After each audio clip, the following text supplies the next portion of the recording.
ಎಲ್ಲರಿಗೂ ಶ್ರೀ ಸತ್ಯದರ್ಶನ ವಾಹಿನಿಗೆ ಸ್ವಾಗತ ಸುಸ್ವಾಗತ. ಪ್ರಿಯ ವೀಕ್ಷಕರೇ, ಇಂದು ನಿಮ್ಮನ್ನು ಒಂದು ಶಕ್ತಿಶಾಲಿ ದೇಗುಲಕ್ಕೆ ಕರೆದುಕೊಂಡು ಹೋಗುತ್ತಿದ್ದೇನೆ. ನಾವು ದೇಗುಲಕ್ಕೆ ಏಕೆ ಹೋಗುತ್ತೇವೆ? ನಮ್ಮ ಜೀವನದಲ್ಲಿ ಅನೇಕ ಕಷ್ಟಗಳನ್ನು ನಾವು ಎದುರಿಸಬೇಕಾಗುತ್ತದೆ. ಈ ಕಷ್ಟಗಳು ಅತಿಯಾದಾಗ ನಾವು ದೇವರ ಮೊರೆಯನ್ನು ಹೋಗುತ್ತೇವೆ. ಸ್ವಾಮಿ, ನೀನೇ ನನಗೆ ಗತಿ, ನಿನ್ನ ಬಿಟ್ಟರೆ ನಮಗೆ ಗತಿ ಯಾರು ಎಂದು ಪರಿಪರಿಯಾಗಿ ಬೇಡುತ್ತೇವೆ. ನಿನಗೆ ಕೇಳಿದ್ದೆಲ್ಲವನ್ನು ಅರ್ಪಿಸುತ್ತೇನೆ. ಈ ಕಷ್ಟಗಳಿಂದ ನಮ್ಮನ್ನು ಪಾರು ಮಾಡು ಎಂದು ಪರಿಪರಿಯಾಗಿ ಪ್ರಾರ್ಥಿಸುತ್ತೇವೆ. ಸ್ವಾಮಿ, ಏನಾದರೂ ನೀನು ಕೈ ಬಿಟ್ಟಿದ್ದೇ ಆದರೆ ನಾನು ಬದುಕಲಾರೆ, ನನ್ನ ಪ್ರಾಣವನ್ನು ನಿನಗೆ ಅರ್ಪಿಸುತ್ತೇನೆ ಎನ್ನುತ್ತೇವೆ. ಕೈ ಮುಗಿಯುತ್ತೇವೆ, ಅಡ್ಡ ಬೀಳುತ್ತೇವೆ, ಪ್ರಾರ್ಥನೆ ಮಾಡುತ್ತೇವೆ ಅಲ್ಲವೇ? ಆದರೆ ನೀವು ನಿಮ್ಮ ಕಷ್ಟಗಳಿಂದ ಪಾರಾಗಲು ಕೇವಲ ಒಂದೇ ಒಂದು ಗಂಟೆ ಸಾಕು. ನೀವು ನಿಮ್ಮ ಕಷ್ಟಗಳೆಲ್ಲವುಗಳಿಂದಲೂ ಪಾರಾಗಬಹುದು. ಅಂಥ ಅದ್ಭುತವಾದ ಕ್ಷೇತ್ರಕ್ಕೆ ಹೋಗೋಣ. ತುಮಕೂರು ಜಿಲ್ಲೆ ಗುಬ್ಬಿ ತಾಲ್ಲೂಕು ಕೇಂದ್ರದಿಂದ ಕೇವಲ 5 ಕಿಲೋಮೀಟರ್ ದೂರದಲ್ಲಿರುವಂಥ ಚಿಕ್ಕೋನಹಳ್ಳಿ ಪಾಳ್ಯ, ನಡುವುಲಪಾಳ್ಯ, ಕಡೇಪಾಳ್ಯ ಎಂದು ಕರೆಯುವ ಈ ಗ್ರಾಮಕ್ಕೆ ಮಧ್ಯದಲ್ಲಿ ಇರತಕ್ಕಂಥ ನಡುವಲಪಾಳ್ಯದ ಇದನ್ನು ಗಂಟೆಪಾಳ್ಯ ಎಂತಲೂ ಕರೆಯುತ್ತಾರೆ.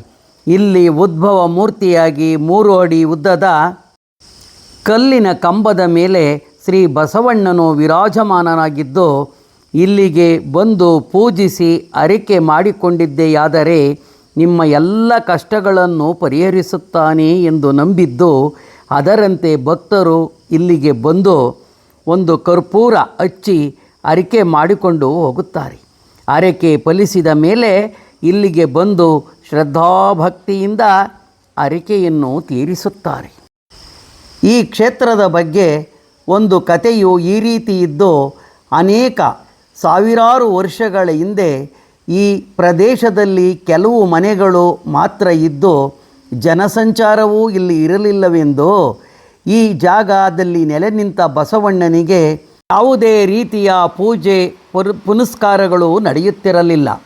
ಇಲ್ಲಿಗೆ ಸಮೀಪದಲ್ಲೇ ಮನೆ ಕಟ್ಟಿಕೊಂಡಿದ್ದ ಲಕ್ಷ್ಮಮ್ಮ ದಂಪತಿಗಳು ವಾಸವಾಗಿದ್ದರು. ಲಕ್ಷ್ಮಮ್ಮನು ಪರಮ ದೈವಭಕ್ತಿಯಾಗಿದ್ದು ಯಾವಾಗಲೂ ಶಿವನಾಮ ಸ್ಮರಣೆ ಮಾಡುತ್ತಾ ಪೂಜಿಸುತ್ತಿದ್ದಳು. ಆದರೆ ಆ ದಂಪತಿಗಳಿಗೆ ಮದುವೆಯಾಗಿ 12 ವರ್ಷಗಳು ಕಳೆದರೂ ಮಕ್ಕಳಾಗಲಿಲ್ಲ. ಚಿಂತೆಯಲ್ಲಿ ಬಳಲಿ ಬೆಂಡಾಗಿ ಹೋಗಿದ್ದರು. ಆಗ ಅವರಿಗೆ ಕೆಲವು ಜನರು ಅಲ್ಲಿಗೆ ಹೋಗಿ ಪೂಜಿಸಿ, ಇಲ್ಲಿಗೆ ಹೋಗಿ ಪೂಜಿಸಿ ಎಂದು ಅಲ್ಲಿ ಗಂಗಮ್ಮನನ್ನು ಮಾಡು ಎಂದು ಹೇಳುತ್ತಿದ್ದರು. ವರ್ಷಗಳು ಹುರುಳಿ ಹೋದವು, ಮಕ್ಕಳ ಫಲ ಮಾತ್ರ ಸಿಗಲಿಲ್ಲ. ಕೊನೆಗೊಂದು ದಿನ ದೀನಳಾಗಿ ಬೇಡುತ್ತಾ, ಏ ಸ್ವಾಮಿ, ಈ ಬಂಜೆಯ ಬಾಳು ನನಗೆ ಬೇಡ, ನನ್ನನ್ನು ನಿನ್ನ ಪಾದಕ್ಕೆ ಸೇರಿಸಿಕೋ ಎಂದು ಪರಿಪರಿಯಾಗಿ ಬೇಡಿ ಪೂಜಿಸಿ ರಾತ್ರಿ ದಂಪತಿಗಳು ಮಲಗಿಕೊಂಡರು.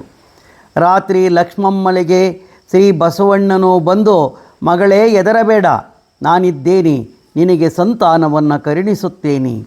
ನೀನು ಬೆಳಿಗ್ಗೆ ಎದ್ದು ಸ್ನಾನಾದಿಗಳನ್ನು ಮುಗಿಸಿಕೊಂಡು ದಂಪತಿ ಸಮೇತ ಈ ಭಾಗದಲ್ಲಿ ಇಲ್ಲಿ ನೆಲೆ ನಿಂತಿರುವ ನನ್ನ ಸನ್ನಿಧಿಗೆ ಬನ್ನಿ.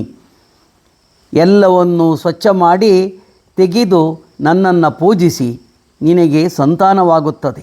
ನಂತರ ನೀನು ನಿನ್ನ ಮಗುವಿನೊಡನೆ 1 ಗಂಟೆಯನ್ನು ನನಗೆ ಅರ್ಪಿಸು ಎಂದು ಹೇಳಿ ಬಸವಣ್ಣನು ಕಾಣದಾದನು. ಬೆಳಿಗ್ಗೆ ಲಕ್ಷ್ಮಮ್ಮ ದಂಪತಿಗಳು ಶುಚಿರ್ಭೂತರಾಗಿ ಬಸವಣ್ಣನಿದ್ದ ಜಾಗಕ್ಕೆ ಬಂದು ಎಲ್ಲವನ್ನು ಶುದ್ಧಿ ಮಾಡಿ ಭಕ್ತಿಯಿಂದ ಪ್ರತಿನಿತ್ಯ ಪೂಜಿಸತೊಡಗಿದರು. ನವಮಾಸಗಳು ಕಳೆದು ಮುದ್ದಾದ ಸಂತಾನಕ್ಕೆ ಲಕ್ಷ್ಮಮ್ಮಳು ಜನ್ಮ ನೀಡಿದಳು. ಆಗ ಲಕ್ಷ್ಮಮ್ಮಳು ಮಗುವಿನೊಡನೆ 1 ಗಂಟೆಯನ್ನು ತೆಗೆದುಕೊಂಡು ಬಂದು ಬಸವಣ್ಣನಿಗೆ ಅರ್ಪಿಸಿದಳು. ಅಲ್ಲಿಂದ ಈ ಕ್ಷೇತ್ರಕ್ಕೆ ಬಸವಣ್ಣನು ಪ್ರಬುದ್ಧಮಾನನಾದನು. ಇಲ್ಲಿಗೆ ತಮ್ಮ ಕಷ್ಟಗಳಾದ ಸಂತಾನವಿಲ್ಲದವರು, ಮದುವೆ ಇಲ್ಲದವರು, ಕೊಳುವೆ ಬಾವಿ ತೋಡಿಸುವವರು, ರೋಗ ರುಜಿನ ಉಳ್ಳವರು, ಮಾಟ ಮಂತ್ರ ತಂತ್ರಕ್ಕೆ ಒಳಗಾದವರು, ಗಾಳಿ ಪೀಡೆ ಪಿಶಾಚಿ ಕಾಟ ತಗುಲಿದವರು, ಜಮೀನು ಕೊಳ್ಳಲು ಮಾರಲು ಸಂಸಾರ ತಾಪತ್ರಯ ಉಳ್ಳವರು, ತಮ್ಮ ಜಮೀನಿನಲ್ಲಿ ಉತ್ತಮ ಫಸಲು ಬರದವರು, ಹಣಕಾಸಿನ ವಿಷಯದಲ್ಲಿ ಜಮೀನು ಭಾಗದ ವಿಷಯದಲ್ಲಿ ಮೋಸ ವಂಚನೆಗೆ ಒಳಗಾದವರು ಇಲ್ಲಿಗೆ ಬಂದು ಪೂಜಿಸಿ ಕರ್ಪೂರ ಹಚ್ಚಿ ಹರಕೆ ಮಾಡಿಕೊಂಡು ಹೋಗುತ್ತಾರೆ. ಹರಕೆ ಫಲಿಸಿದ ಮೇಲೆ ಗಂಟೆಯೊಂದನ್ನು ತಂದು ಬಸವಣ್ಣನಿಗೆ ಅರ್ಪಿಸಿ ಪೂಜಿಸಿ ಹೋಗುತ್ತಾರೆ.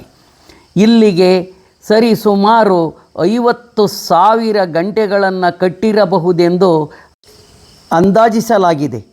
ವಿವಿಧ ಬಗೆಯ ಗಂಟೆಗಳನ್ನು ಕಟ್ಟಿರುತ್ತಾರೆ. ಈ ಸೊಬಗನ್ನು ನೋಡಲು 2 ಕಣ್ಣು ಸಹ ಸಾಲದು.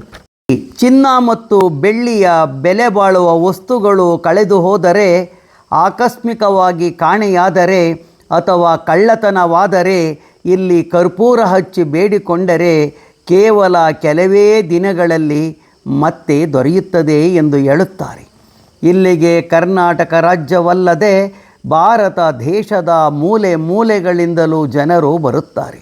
ವಿದೇಶದಿಂದಲೂ ಇಲ್ಲಿಗೆ ಭಕ್ತ ಜನರು ಬಂದು ಹರಕೆ ಹೊತ್ತು ಕರ್ಪೂರ ಹಚ್ಚಿ ಹರಕೆ ಫಲಿಸಿದ ಮೇಲೆ ಭಕ್ತಿಯಿಂದ ಗಂಟೆ ಕಟ್ಟಿ ಹೋಗುತ್ತಿದ್ದಾರೆ. ಈ ದೇವಾಲಯದಲ್ಲಿ ಪ್ರತಿ ಸೋಮವಾರ ಅರ್ಚಕರು ಅಭಿಷೇಕ ಪೂಜೆ ಇತ್ಯಾದಿ ಮಾಡುತ್ತಾರೆ. ಬೇರೆ ದಿನಗಳಲ್ಲಿ ನೀವೇ ಕರ್ಪೂರ ಹಚ್ಚಿ ಹರಕೆ ಮಾಡಿಕೊಂಡು ಹೋಗಬಹುದಾಗಿದೆ. ಹರಕೆ ಫಲಿಸಿದ ಮೇಲೆ ಗಂಟೆಯೊಂದಿಗೆ ಬಂದು ಗಂಟೆಯನ್ನು ಅರ್ಪಿಸಿ ನೀವೇ ಪೂಜಿಸಿಕೊಂಡು ಹೋಗಬಹುದಾಗಿದೆ. ಒಂದೊಮ್ಮೆ ಇಲ್ಲಿಗೆ ಭೇಟಿ ನೀಡಿ ನೀವು ಫಲ ಕಾಣಬಹುದಾಗಿದೆ. ಇಲ್ಲಿಗೆ ಈ ವಿಡಿಯೋ ಮುಗಿಸುತ್ತಿದ್ದೇನೆ. ಉತ್ತಮ ಮಾಹಿತಿಯೊಂದಿಗೆ ಮತ್ತೆ ಬರುತ್ತೇನೆ. ಅಲ್ಲಿಯವರೆವಿಗೂ ಎಲ್ಲರಿಗೂ ಧನ್ಯವಾದಗಳು. ನೀವಿನ್ನು ನಮ್ಮ ವಾಹಿನಿಗೆ ಚಂದಾದಾರರಾಗಿಲ್ಲದಿದ್ದರೆ ಚಂದಾದಾರರಾಗಿ. ಧನ್ಯವಾದಗಳು.